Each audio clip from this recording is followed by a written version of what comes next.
Arestado ang isang lalaking rider matapos tutukan ng kutsilyo at holdupin ang isang senior citizen sa Quezon City. Ninakaw ng lalaki ang natirang pera ng biktima mula sa pamamalengke nito. Nasa frontline ng balitang yan, si Kapitana Carol De Asa.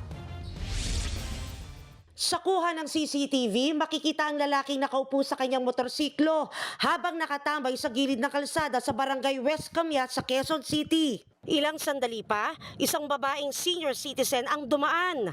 Pauwi na raw ang matanda matapos mamalengke. Nang makahanap ng tiempo, sinundan ng rider ang babae.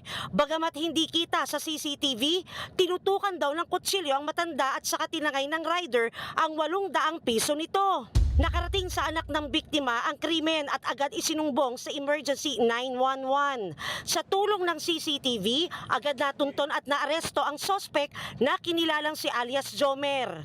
Dumulog po sa amin dito sa Barangay West Camias. Para pang-pariwan po ng CCTV, sabi ng anak, binigyan po ng 1,000. Pagbalik po, inabangan po ng nakamotor at doon na po tinutukan ng pang-holdan po sa may K6. Hindi na naibalik sa biktima ang ninakaw na pera ng holdupper na tumanggi ng magsalita sa nagawang krimen.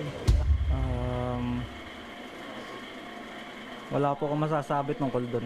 Sa korte na lang po ako magsasalita sa lahat po na akusasyon sa akin.